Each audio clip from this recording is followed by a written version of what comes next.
La vertu de justice. La justice est ce qui nous incline à rendre à chacun ce qui lui est dû. Blesser ce droit, c'est troubler l'ordre voulu par Dieu. Si chacun était juste et respectait toujours les droits du prochain, quel ordre admirable régnerait dans le monde. Rien ne révolte autant le cœur humain que les partialités dans les récompenses et les injustices dans les punitions. Quand une injustice a été commise, soit par des médisances ou des calomnies, soit par des dommages matériels, il y a obligation stricte de les réparer. Qui ne répare pas le mal est un injuste, et selon ce que dit la Bible partout, les injustes n'hériteront pas le royaume de Dieu. En 1 Corinthiens 6, verset 9. Dans l'Écriture, le Christ est appelé le juste. Or, si vous êtes injuste envers autrui, le Christ n'habite pas en vous. Dans la première épître de Jean, chapitre 3, verset 10, il est écrit « Quiconque ne pratique pas la justice n'est pas de Dieu ». C'est presque toujours par idolâtrie de soi-même que l'on est injuste. Pour les gens égoïstes et épris d'eux-mêmes, les autres comptent bien peu. La vertu de justice est la marque principale du caractère chrétien. La vertu de justice, c'est la rectitude du cœur, de la vue et du jugement droit. Elle rend à chacun sa louange, son mérite et son dû. La vertu de justice exprime l'intégrité. En Éphésiens chapitre 6, saint Paul parle de la justice comme de la cuirasse d'une armure. Celui dont les paroles et les actions sont baptisées dans la justice bénéficiera d'une large protection divine au jour du malheur. Proverbe 10, verset 2. La justice délivre de la mort. Proverbe 11, 8. Le juste est délivré de la détresse. Psaume 34, verset 20. Le malheur atteint souvent le juste, mais l'Éternel l'en délivre toujours. Alors la vertu de justice amène avec elle de grandes bénédictions. Le juste ne fait exception de personne ni acception de personne. Il n'exclut personne par antipathie et ne favorise personne par sympathie. Le juste ne fait rien par favoritisme ni par antipathie. Il ne consulte pas ses goûts personnels, mais s'en réfère à la juste règle du mérite, du bon droit, du bien fondé et des préceptes bibliques. Le juste a en lui-même une idée très exacte du bien et du mal. Il ne se fait pas de faveur à lui-même pour en priver les autres. Il juge les autres comme il se juge lui-même, et il se juge lui-même avec la même règle dont il se sert pour les autres. L'homme juste est un homme intègre.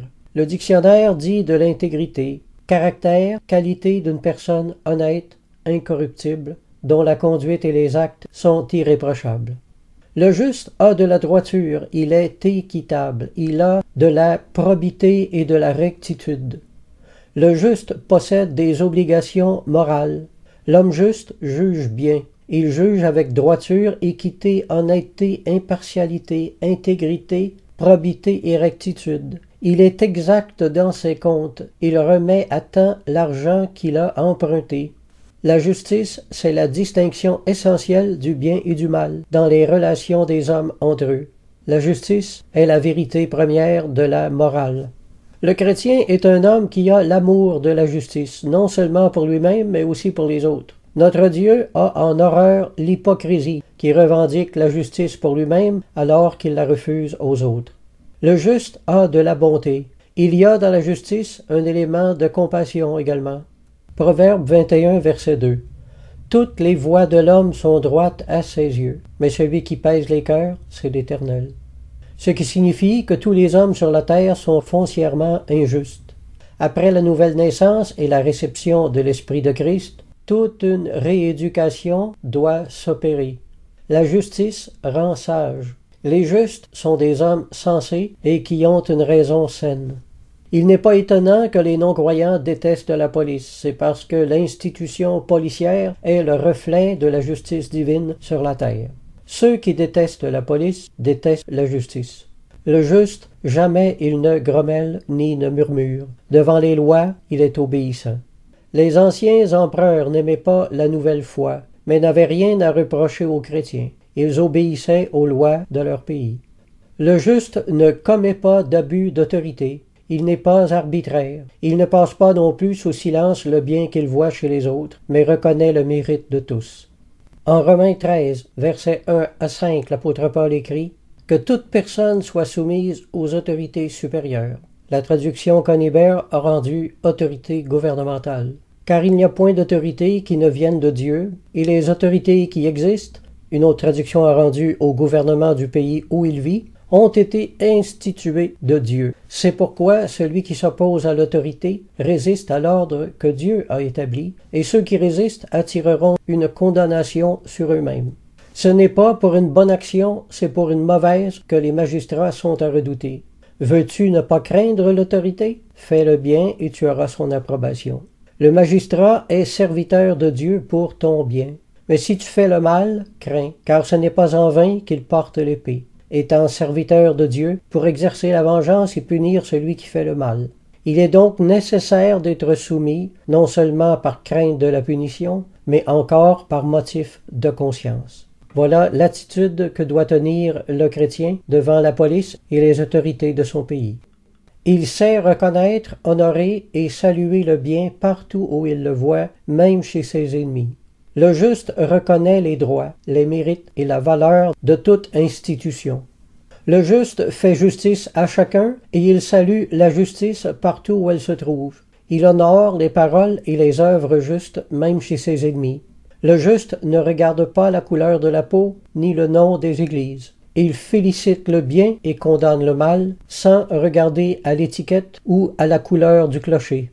Il reconnaît toujours le bien fondé d'une plainte contre lui et il donne satisfaction à la personne offensée. Voilà la vraie justice évangélique.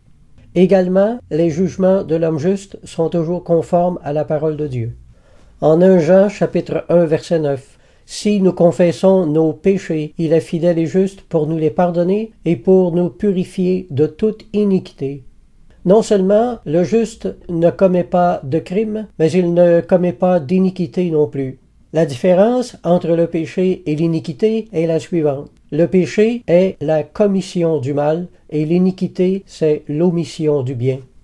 C'est pourquoi l'apôtre Jean écrit en 1 Jean 5, verset 17, « Toute iniquité est un péché », c'est-à-dire le péché, ce n'est pas seulement le mal que l'on fait, mais également le bien que l'on a omis de faire. En Jacques, chapitre 4, verset 17, « Celui donc qui sait faire ce qui est bien et qui ne le fait pas commet un péché. » Jacques parle des omissions, ce qui n'était pas regardé comme péché dans certains milieux chrétiens.